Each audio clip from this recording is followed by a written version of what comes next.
no. You ever had one of those moments? An oh no moment? Some of you might call them by a different name, but it's Sunday morning, it's church. We're going with oh no, my mask, oh no.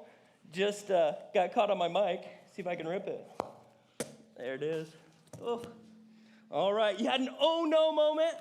Let me tell you about a couple oh no moments. I'm driving a car. I used to live in Dallas. 6-lane road. I'm following this giant car right in front of me, and it swerves out of the way. And what's revealed in front of me is this, a backup, a 6-car accident at the stoplight. So it pulls out of the way, and what do I see? Say it with me. Oh no, very good. Oh no moment, and I hit the brakes, and here's the oh no moment.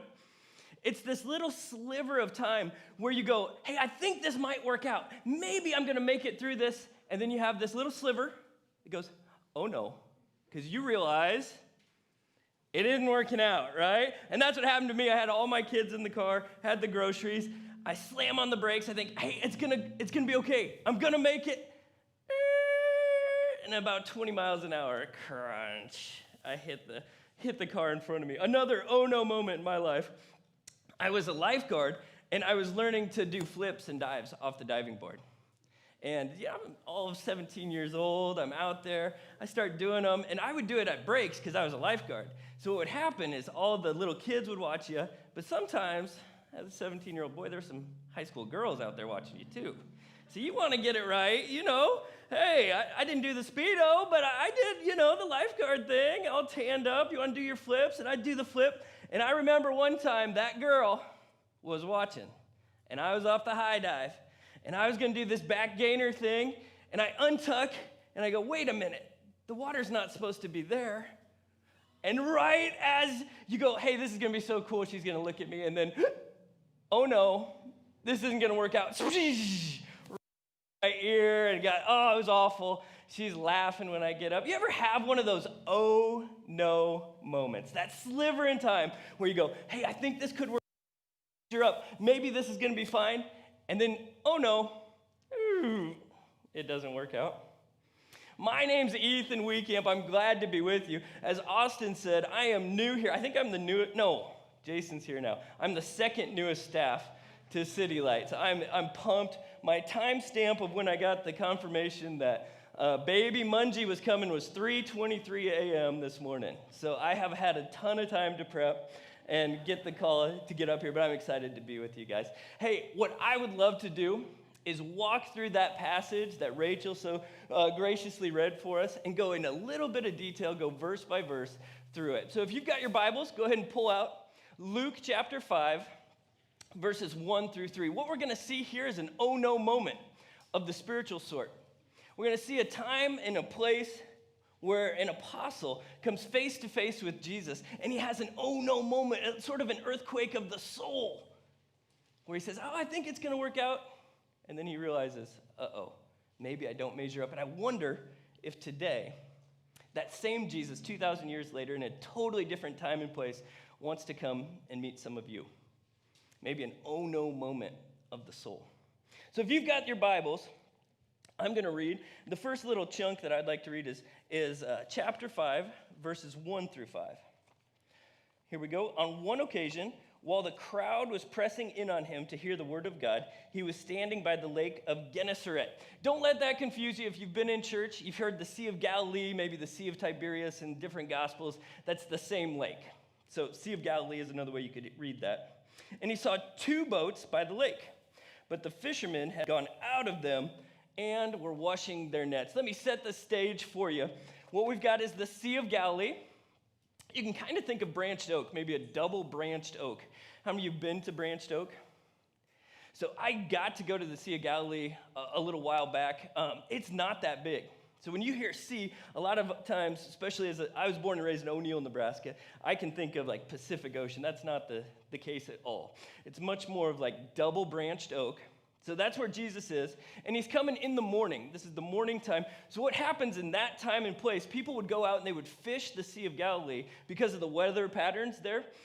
They would fish at nighttime. So that storms, we see later in the Gospels, there's one time where a really raucous storm comes up on the Sea of Galilee, and Jesus quiets it. And so what would happen, fishermen didn't want to get caught during the day in those weather patterns, so they'd go out at night and fish the Sea of Galilee. All right, so that's the scene. What would happen is all these fishermen would go out all night and fish, and then during the morning hours, they would come back in with their catch. And so this was a gathering point. When we see Jesus is at the Sea of Galilee in the morning, he's doing that on purpose. He's not there at lunchtime for us, at noontime, because nobody would be there. All the fishermen would have been put away. What would happen is they would bring these fish to the seashore. They'd begin to prepare their catch and get it ready to sell. They would have a meal right then and there. So it's this big gathering point for the community. Other slaves and women would come in and help to prepare and to clean the nets. And get the scene. There's 2 boats by the seashore. And what were the disciples doing? Or excuse me, what were the men who aren't disciples yet? What were they doing? They were catching fish. They had caught some fish, or we're going to find out they didn't. They were cleaning their nets. Real quick, what comes to your mind when you think of a fishing net, right? Some petroleum-based oil product, so it can be in water all the time, right? That's not at all what these nets were 2,000 years ago. I want you instead to think of baling twine. Any farm kids here? You know what baling twine looks like? Yeah? I grew up in O'Neill. I know what baling twine is. What happens if you took baling twine, get it soaked in water, and then set it, and then on top of that, you put a little fish goo on it because you catch a few fish, right? And you got that sticky ooh, and it gets on the baling twine net, and you take that net and you throw it in your boat, and you just leave it there. It is going to rot. It is going to disintegrate, and pretty soon, you are not going to have a net. Now, if you're a fisherman without a net 2,000 years ago, how many fish are you going to catch? None. So imagine with me the scene. It's morning time. All the fishermen are coming back. The fishermen are done, and they are, I'm going somewhere with this, I promise. This is not just context for context's sake. They are cleaning their nets. So that's a super important part of their day. If they didn't do that, if they didn't do it well, you had to do it meticulously. This was your tool of your trade. This is how you made a living for your family, was with this net. So you had to do it really carefully and really well. So that's the scene. As we set it up, they were washing their nets. Getting into one of the boats, what's happening is there's so many people crowding around. Might have been the start of the school year. At the Sea of Galilee University, possibly, and the crowds are gathering around, and Jesus gets into one of the boats, which was Simon's. He asked him to put out a little from land, and he sat down and taught the people from the boat. And when he had finished speaking, he said to Simon, "Put out into the deep water and let your nets down for a catch." All right, little more context. So Jesus gets in Peter's boat, and he puts out to water, and he says, hey, those nets, which are, say it with me, clean, go ahead and drop those out for another catch. What do we know about these fishermen's ability to catch fish on this day? They just did that, right? They have just been out all night trying to catch fish, and they didn't catch anything. So here along comes a carpenter or a rabbi, and he says, hey, fishermen, I'm going to tell you what to do. And it's going to be super inconvenient. You just spent all that time getting your net super clean. You're at a place where you're good. You don't want to go back out. And we're going to see what happens next. But I want to just stop right there for a second and make a couple observations. One, Jesus is talking to a crowd, but he comes to an individual. He looks Peter in the eyes, and excuse me, that's not who he looks in the eyes. Who does he look in the eyes?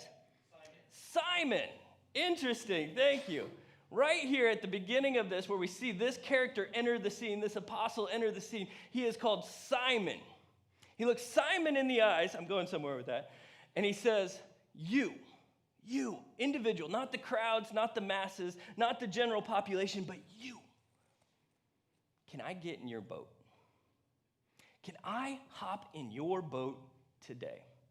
And I wonder if by the end of this sermon, that same Jesus 2,000 years later isn't going to look at the eyes of your soul and say, you, today's the day. I want to come into not your boat, but your life. And it's Simon here. Simon looks at Jesus, and he has a decision to make. Is he going to say, yes, you can come into my boat? Yes, I don't know where this leads. I don't know what the next steps are, but I know there's something about you. I'm responding to the call of Jesus on my life, and I say, yes, Jesus, come into my boat. And I wonder if there aren't some of us here today who have never made that commitment. You've heard the knocking of Jesus on the door of your heart. And there's something about the people you're around. There's something about this Jesus. And you see like glimmers and faint. You catch whiffs of Jesus around the corner. And you go, there's something there. And would today be the day? Let me say this. Christianity is a call for the masses, but it's a call for you. And the call of Christianity, of Jesus, he didn't live, die, and resurrect for just a general idea. He died it for you. And the call of Christianity, just like Simon, is to say yes, individually. Every one of us has the choice. And if you've never done that, could I challenge you? Would you say maybe start of school year? It is the start of the school for many of us working in education, students, wherever you're at.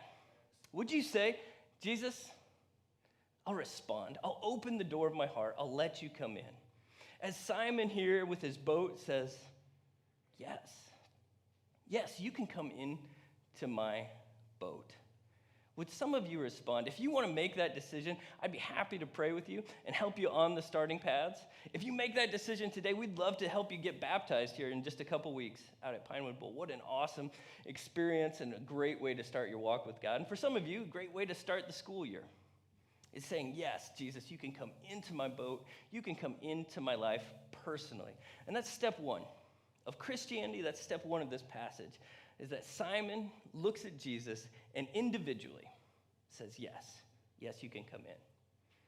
2, he listens. Now just another observation. Simon, at this point in his life, is 19 or 20 years old, probably, maybe early 20s. He's about the age of many of you here. Physical condition to be fishing. In this day and place, what would happen is your dad would pass down the family trade. So it's very probable, we don't know this for a fact, but it's probable that his grandpa was a fisherman and his dad was a fisherman, that he has grown up for 19 or 20 years watching people catch fish using these kind of nets on this sea, and he's at the prime physical place in his life to catch fish. Simon basically has his PhD in catching fish at the Sea of Galilee. Can we say that? He is an expert at knowing how to do this thing. And what happens? One, he hears Jesus say, can I come into your boat? And he personally says yes. And for some of you, that's the challenge. But then 2, when Jesus, this carpenter or this rabbi, gets into this fisherman's boat, he starts telling him how to fish. Why would Simon listen to Jesus?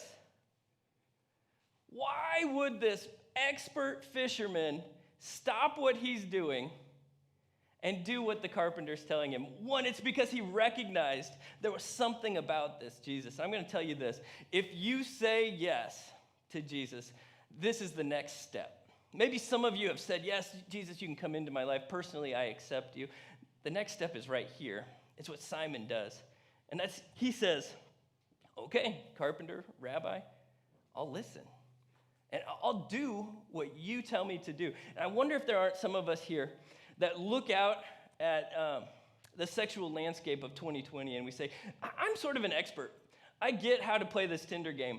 I get how to play this game where, I know how to flirt. I know how to flirt here. I know what this looks like. And Jesus, I'm an expert, just like Simon could have said, right? He could have turned around and said, no, I'm the fisherman, dude. Back off. You go build some furniture, huh? Go teach somebody, be a rabbi. And some of you are doing that with the sexual part of your life. You're saying, Jesus, I got this. You can have my money, you can have my Sunday mornings, but don't mess with my sexual. Don't you know, Jesus, it's 2020. Everybody looks at that kind of stuff. Everybody texts like this. Everybody flirts like this. Jesus, maybe 2,000 years ago, you knew what you were doing, but in this area, 2020, I got this. And for some of you, that's a temptation. Where Simon absolutely could have turned to Jesus and said, I got this fishing thing. You could do that with the sexual nature of your life. The call here is to let Jesus into your life and say, God, I don't know where this leads, but I know that you have defined sexual purity. You have defined what holiness is, and I will follow you in 2020 and 2030 and 2040. And when you say it's off limits, I will obey. And for some of you, it's not the sexual nature of your life, it's the financial area of your life. You say, man, I want to come, but I also like my money, and I want to spend it where I want to spend it. And Jesus, you can have these areas of my life, but don't mess with my finances. I don't want to give up a $5 Chipotle burrito. Or I don't want to give to the person that you've put in my life who's in a rough place, who needs financial assistance. And do you see what Simon does here? The trajectory of Simon's life is utterly and totally changed because he listens and he lets Jesus speak in where everything in the world says he should have been the expert. Everything in the world, outside in, says Simon should have known more about fishing than Jesus. But he saw Jesus for who he was. The creator of the universe, the God who thought up the idea of fish on day one, literally day one of creation. And he had just enough faith to say, it doesn't make sense to me, God, but I trust you. And that's for some of you. You've said, yes, Jesus, come into my boat, come into my life. And now there's areas of your life where Jesus is saying, this is what it means. So I want to put my finger on the sexual area of your life, your finances, your thought life. I want to put your future, your singleness. And would you have just enough faith to say, Jesus, it doesn't make sense to me, but because you are who you are, because you're the God of the universe, give me enough faith to say yes, I'll obey. All right. That's verses 1 through 5. We're going to move on to verses 6 through 10. I'm going to actually recap 5 here. And Simon answered, Master, we toiled all night and took nothing. I'm an expert fisherman, but I couldn't catch any fish here using this boat and this net on this lake at this time. But at your word, I will let down the nets. And when they had done this, they enclosed a large number of fish, and their nets were breaking. Do you see that too? Let me just highlight that real quick. He lets down the nets before he knows there's going to be fish. He lets down his nets that were cleaned, that were put away. He was done for the day. He was good. I think of Austin's introduction, and I'll just pick on he and Kristen here for a second. But they were in Omaha. They had jobs. They had the house. They had the dog. They had the dog. I mean, they had it all, you know? They were set. Their nets were clean. And along comes Jesus, and he says, hey, would you do this? Would you put down your nets? I know it's all cleaned. It's put away. You've already made your mind up. It's decided. But along comes Jesus, says, would you put your nets down in Lincoln? 4 years later, this church has planted 4 churches, 200 people baptized, around 1,000 average attendance on a Sunday because they didn't know there was going to be fish in those nets. They knew that Jesus said, put down your nets. And they did. And that's a call, again, for some of you, as you've said, no, Jesus, I'm good. I've got my future set. I'm going to get a ring by spring. I'm going to have a baby within 4 years, and I will be set, and he will get at least a 6-figure income, otherwise he better not buy the ring. And that's where I'm heading, Jesus, and if you want to come along for the ride, that'd be great. Your mind is made up. You are set. You're going. Your nets are clean. And what if today, this year, this semester, Jesus Christ is coming into your boat, and the carpenter's telling the fishermen what to do, and he's saying, just have enough faith. Even though your mind's made up, even though your nets are clean, even though you think you know where you're going, would you have enough courage, enough faith to say, I'll trust you, Jesus. I'll go, even when it's uncomfortable, even when it doesn't make sense. I'll tell you a quick story. There was a gentleman at Wayne State. I went to Wayne State College, and there was a gentleman who came to college. He had grown up in North Omaha, and so he played basketball, he stole car stereos, and he was around drugs, a whole bunch. And he was not a good student, and he listened to hip-hop, like, really loud. And he always smiled, and when you got to hear his story, you found out, oh, man, This guy has a rough background. He's a product of a one-night stand. His mom was sort of in and out of his life, had spent some time in foster homes, but there was something about the community that he just kept coming around. And for me, I was on the other end. I grew up stable home, grew up in the church, youth group. I was academics, heading off to grad school, and so we were like two different ends of the spectrum. And he just kept coming around. And I distinctly remember several times he would be in our house. I lived off campus. He was on campus. He would come to our house and do his laundry because it was free. And he would use all of our laundry soap, and he would leave his laundry in our washer and dryer for way too long. And I had to study. I had to keep my scholarship. I had to keep my GPA up. And right in the midst of that, there was this message. My nets are clean. God, I know where I'm going. I'm going grad school. I'm going to get done. I'm going to keep my GPA up. And if this kid comes in and out of my house that's from this rough background, fine. But I'm not going to interact with him.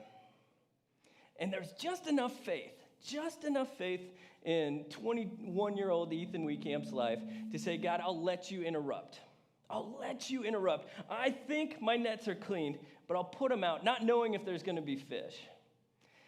His name's Chris Haruska. He's a lead pastor over at City Light, and he's now been part of leading a movement of church planted. Literally today, there'll be 5,000 people in churches because that guy at Wayne State College came to faith, and he has led a movement that I'm now, 2 weeks ago, a part of. And you can clap for that. Yeah, you can clap for that.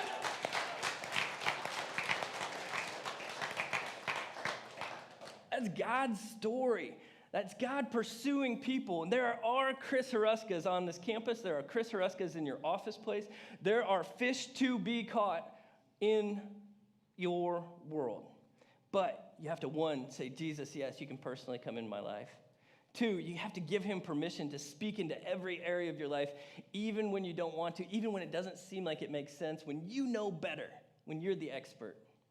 And then three, you got to be willing to put your nets out, not knowing if there's going to be fish, to go where it's uncomfortable. Even after your nets are cleaned, would you have the faith, enough faith, to say, yes, God, I'll go. I don't know how this is all going to end, but I can respond to the call today. Would you do that? All right, now picking up in verse 6. And when they had done this, they enclosed a large number of fish, and their nets were breaking. They signaled to their partners in other boats to come and help them, and they came and filled both boats, so they began to sink. Those boats, when they were built, they were designed not to sink. There are 2 boats now that are sinking. It is a lot of fish. Verse 8, if you got your Bible or if you got your phone, read this with me. So this dude from this point up till now, what has his name been? Simon, thank you. Simon. Now read this in verse 8.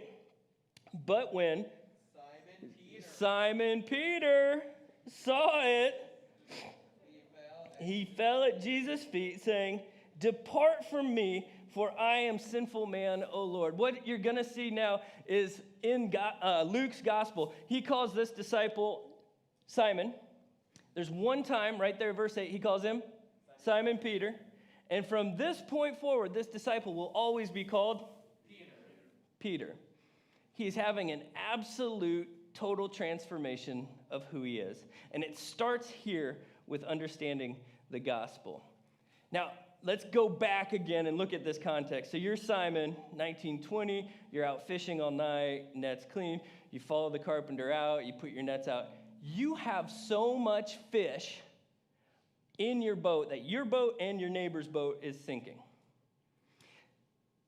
This is the greatest catch of his life. This isn't just feeding his family. This is like money. Simon has just won the lottery. This will undoubtedly be the greatest catch of his entire life. If you're in sales, this will be the greatest sale he ever makes in his life. His commissions are going to be incredible on this. This is it. And what is his response to Jesus? What would your response be? Let's pretend like we're all salesmen, okay? And you go out there and you follow Jesus, and then all of a sudden you get this giant commission. Microsoft comes on as your client. It's like, what would your response to Jesus be? I don't know about you. I like money. I'd be like, Jesus, come back tomorrow. I got a great idea. We're just going to keep doing this, okay? We're just going to strike while the iron's hot. I'll set up an LLC. We'll get little fish bumper stickers. Everyone will know this fish company that we're going to set up. And for all of time, we are going to rake it in, Jesus. Wouldn't you? What's Simon Peter's response? As he's in the middle of this transformation going from Simon to Peter, he falls at Jesus' knees and says, "Get away from me, Lord." Wouldn't you say, "Come back, Jesus"? Why does he say, "Get away from me"? It's an oh no moment. Tim Keller defines the gospel as this: that at the same time, you are more wicked, depraved, despicable than you ever could have imagined. And at the same time, in the same breath, you are more loved, welcomed, accepted, and wanted by Jesus. Do you get that? In the same breath, you are more wicked than you ever could have imagined, and you're more wanted and loved than you ever dared to hope. And that is exactly what Simon Peter is experiencing here. As he looks at Jesus and says, "I am more wicked. I am depraved. Get away from me, Lord." It's in that moment, and we've already read it, that Jesus says what? I know. Come. I want you. I need you. I can't wait to be with you. Come. Follow me. And for the next 3 years, Simon Peter turns into Peter, and Peter follows Jesus. He becomes a disciple. Literally, the world changes because of this decision right here, because of this transformation. Do you know the gospel? Some of you have said yes at one point in your life, but you're not living the gospel. Ethan Weekamp, today on Sunday, I am more wicked, depraved, despicable. If you knew what was going on in my head half the time, my heart the other time, you wouldn't want to be near me. I am more wicked and sinful. And part of me says, Jesus, I don't measure up. I don't stack up. There's an oh no moment of my soul. And it's in that moment when I confess sin and I say, God, I don't measure up. I don't stack up. That Jesus comes and he says, I know. I want you. You're more loved, cherished, accepted, wanted than you ever could have imagined. Are you living the gospel? Whether you've said yes to Jesus or you haven't, are you living the gospel? Do you know this? Have you had the oh no moment of your soul on a regular basis where you say, I don't measure up, and you let Jesus, through his people, through his word, and through his Holy Spirit, just embrace you and say, I know you don't measure up. I died because you didn't, and you never were. And you feel his embrace. That's the gospel. So I want to challenge you. If you're not living the gospel today, we have our connection cards. And if you come to Salt Company, if you're a college student, on Tuesday, we want you to get involved in a city group. The city groups are the places where we, on a smaller level, get connected life to life. And we live the gospel. We point each other to the gospel. I can tell you about Austin in my life and some other guys who just on a regular basis, I can confess sin and say, man, I don't measure up. And through their words and through their affirmation, I can feel Jesus' embrace, saying, I know, I died for that. You're accepted, you're wanted, you're loved here. So if you've never gotten plugged in, or if you're new here, I want to challenge you to fill out the connection card on the back of the chair, and we would love to help you take the next steps in that. Simon Peter says, get away from me, Lord. And then what happens? Depart from me, for I am a sinful man, O Lord. For he and all who were with him were astonished at the catch of fish they had taken.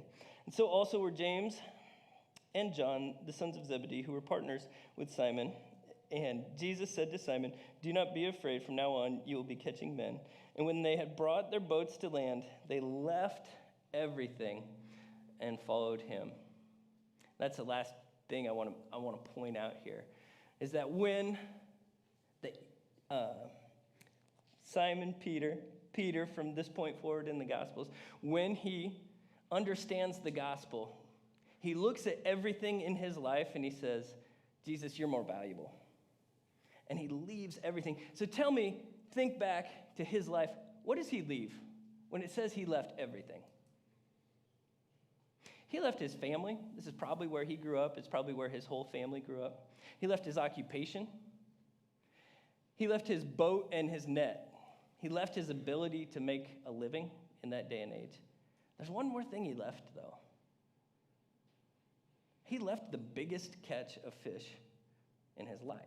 He left more money sitting there flopping around on the seashore than he will ever see again. And we know that from his life, than he'll ever see again in the rest of his life. He left it all. And you think, what could make a 19, 20-year-old dude do that? What could make him leave everything on the seashore? And I'm telling you guys, it's the gospel. It's when you live in this community with these people and you say, I'm more wicked and sinful than I can ever get my head around, and at the same time, I'm more loved. When you live that gospel, you look at the fish, the nets, you look at the money, you look at all that the world has to offer, and you go, it doesn't stack up. It doesn't stack up to this Jesus. I've got to follow Jesus. I got to live in this gospel community. And what Simon Peter, and now Peter, experiences 2,000 years ago, that same invitation is held out for you and me today. And that's what we're about. We're at City Light, and man, we are all about creating gospel communities throughout our children's, downstairs right now, in this room, in our city groups around campus, in our missions overseas. That's what we're about. We've seen how Jesus Christ has changed the life of Austin Edwards and Chris Haruska and Simon Peter, and we think he's still living and active today, and he wants to do that work in your life. Last thing I'm going to point out. The story goes like this. Simon Peter, new identity. Peter goes and he follows Jesus for 3 years. And he is his right-hand man. He goes everywhere that Jesus goes. He's in his inner circle. If you go to basically anywhere in the world, you will see St. Peter's Basilica and things of that nature. Peter is well known. He is a rock upon which I will build my church, but he has a bad day. He's a guy who spends 3 years hand in hand with Jesus, but he has maybe the worst day ever when he denies Jesus Christ. And if you don't know the story, it's in John 21, and the setting is this, and this is the last thing we'll talk about, is at one point Peter said, yes, I'm all in with you, Jesus. I'll do whatever you say. I'm your man. And then when push came to shove, he blew it. And Jesus is about to go to the cross, and he denies him 3 times, one to like a servant girl, to the lowest in that society. It's awful. It's just a terrible, terrible, terrible day. So let me ask you ever had one of those? Okay, I'll just speak for me. I've had some of those where I've blown it, where you don't need to explain to me that I am sinful, that I am wretched, that I am wicked. And the first time Simon comes face to face with Jesus in the boat, and he realizes that, he's for the first time realizing, hey, I don't measure up. This is God in the flesh. The fish, this is a miracle happening, and he says, get away from me, right? 3 years go by, and what's happening is from his head down to his heart, the gospel comes. The gospel comes. He experiences the gospel as he's listening to teaching. He experiences the gospel in gospel community with the disciples, and the gospel's coming down into his heart, and now he's blown it. Can you think of a time you've blown it? You said that thing to your parents that you never should have said. You shouldn't have said them to a human, let alone that woman who carried you for 9 months, right? And even now, as you're sitting there, you kind of get red, and you get a little flushed, your temperature raises, because you think, crap, I have, and not too long ago. Some of you, it's like, man, I thought I only had 1 or 2 drinks, and it turned into 6, and you go, oh, I have blown it. I say I'm a Christian. And now here I am, I not that long ago.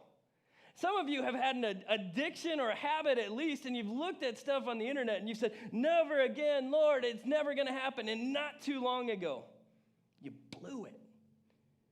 What did Peter do when he blew it infinitely more than you or me, when the gospel moved that 6 inches from his head to his heart? What did he do? Let's look. It's John 21. After this, Jesus revealed himself again to the disciples by the Sea of Tiberias. All right, so here's the scene. It's the same place, same physical location, same sea.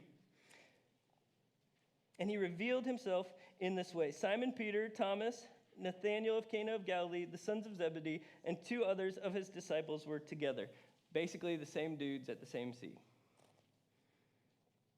Simon Peter said to them, I am going fishing. They said to him, we will go with you. They went out and got into the boat, but that night they caught nothing. Does anything sound familiar here?